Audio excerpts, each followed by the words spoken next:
आज हम जिस टॉपिक पे बात कर रहे हैं वो रिलेटेड हमारा बैलेंस ऑफ ट्रेड से। तो आइए समझते हैं। जब बात बैलेंस ऑफ ट्रेड की आती है तो उसमें एक्सपोर्ट और इंपोर्ट का रोल काफ़ी इंपॉर्टेंट हो जाता है।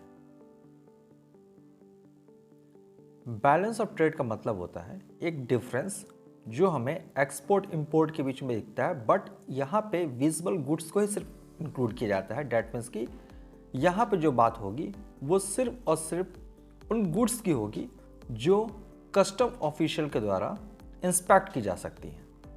कहने का मतलब ये है कि यहाँ पे सर्विस को या किसी भी तरीके से इनविजिबल आइटम्स को हम इंक्लूड नहीं करते हैं। अब विजिबल गुड्स की अगर हम बात करें, like oil, machinery, food, clothes, ये सारी बहुत ऐसी चीज़ें हैं जो विजिबल गुड्स की कैटेगरी में आती हैं।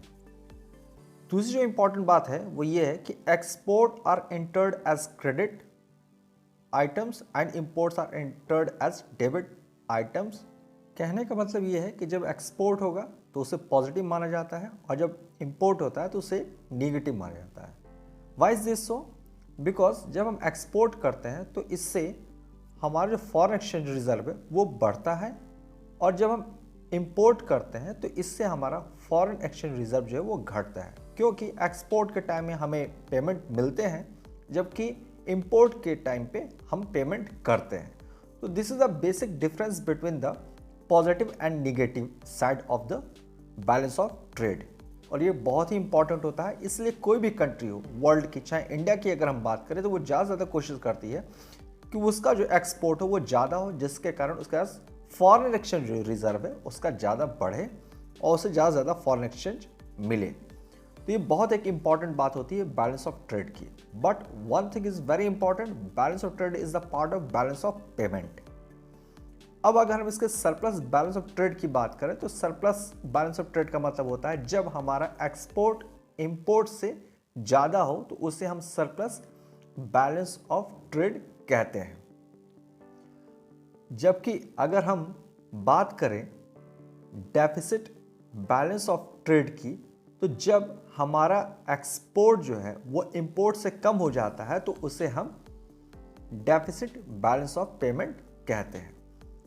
कोई भी कंट्री नहीं चाहती कि उसका डेफिसिट बैलेंस ऑफ ट्रेड हो, हर एक कंट्री कोशिश करती है उसका बैलेंस ऑफ ट्रेड सरप्लस ही हो।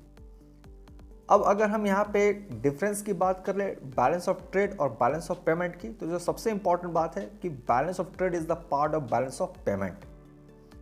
मीनिंग यहाँ दी गई है कि balance of trade refers to the difference between the amount of export and imports of visible items, while balance of payment it is an accounting statement that provides a systematic record of all economic transactions between residents of a country and rest of the world in a given period of time। ये पूरे साल का निकाला जाता है balance of payment, जबकि balance of जो trade है वो फ्लक्चुएट करता रहता है और ये डे बाय डे प्रोसेस में ये कभी इंक्रीज कर जाता है, कभी ये डिक्रीज कर जाता है। अब अगर हम इसके दूसरे पॉइंट्स की बात करें तो कॉम्पोनेंट्स की बात करें तो balance of trade include only visible items, और जबकि यहाँ पे बैलेंस ऑफ पेमेंट के केस में ये यूनिलैटरल ट्रांसफर हो या फिर कैपिटल ट्रांसफर हो, जिसके बारे में हम पिछले वीडियो में बात कर चुके हैं, इसको भी ये इंक्लूड करता है। इसके साथ साथ बैलेंस ऑफ ट्रेड की अगर बात करें तो ये it does not record any transaction of capital nature. जो कैपिटल नेचर के ट्रांजेक्शन होते हैं उसको इंक्लूड नहीं करता, जबकि ये कैपिटल नेचर को भी इंक्लूड करता है बैलेंस ऑफ पेमेंट। अगर हम बात करें कैपिटल ट्रांसफर की, तो कैपिटल ट्रांसफर जो है वो कैपिटल रिसिप्ट और कैपिटल पेमेंट से जुड़ा हुआ होता है। कैपिटल रिसिप्ट तब होता है जब बोरिंग हो या फिर सेल ऑफ एसेट्स हो। बोरिंग के केस में भी जब हम किसी कंट्री से पैसे उधार लेते हैं तो वो भी हमारा रिसिप्ट का ही एक आइटम होता है, या फिर जब एसेट सेल होता है कोई भी हमारा एसेट्स, तो उस केस में हमें कैपिटल रिसिप्ट मिलती है। जबकि कैपिटल पेमेंट तब होता है जब हम किसी पुराने लोन को पे करें या फिर कोई एसेट्स परचेस करें, तो यह हमारा कैपिटल पेमेंट का पार्ट बनता है।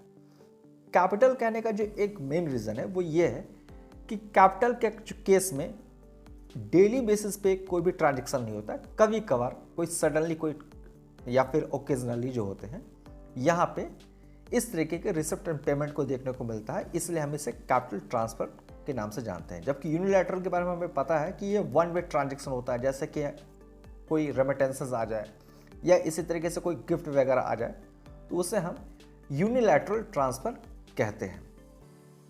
इसके साथ साथ जो दूसरी चीज़ें यहाँ दी गई हैं वो है स्कोप और सेटलमेंट। अगर हम स्कोप की बात करें तो बैलेंस ऑफ ट्रेड का जो स्कोप होता है वो काफ़ी नैरो होता है, जबकि बैलेंस ऑफ पेमेंट का जो स्कोप है वो काफ़ी वाइड होता है। Settlement, unfavourable balance of trade can be met out of favourable balance of payment, while unfavorable balance of payment cannot be met of favorable balance of trade.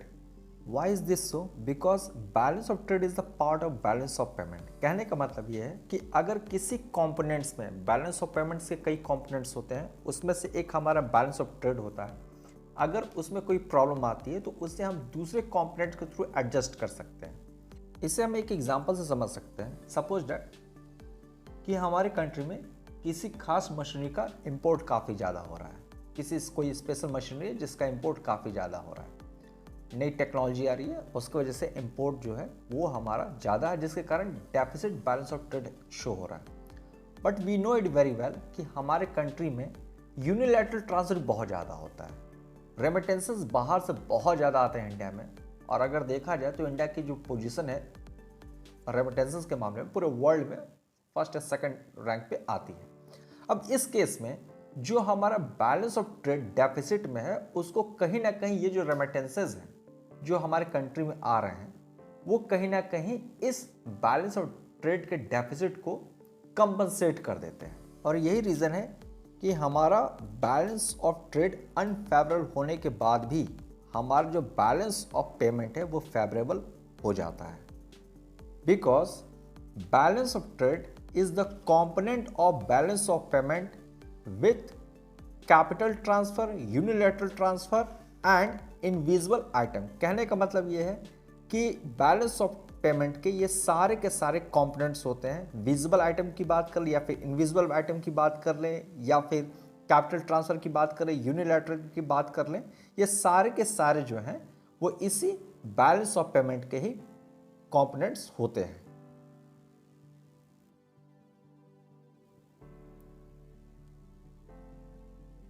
अब अगर हम बात करें components of balance of payment की, तो एक हमारा current account होता है, दूसरा हमारा कैपिटल अकाउंट होता है।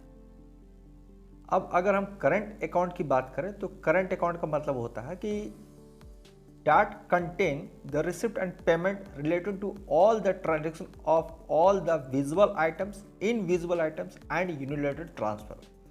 बट यहाँ समझने वाली बात यह है कि यहाँ पे कैपिटल अकाउंट को इंक्लूड नहीं किया जाता है, उसको छोड़ के बाकी सारी की सारी जो चीजें होती हैं वो इसके पार्ट होते हैं करंट अकाउंट के।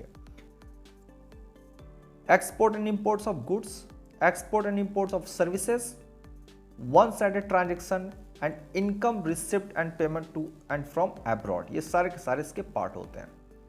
अब अगर हम बात करें क्रेडिट और डेबिट आइटम्स की करंट अकाउंट की, तो ये सारी चीज़ें यहाँ दी गई हैं, like visual trade, export of goods and import of goods.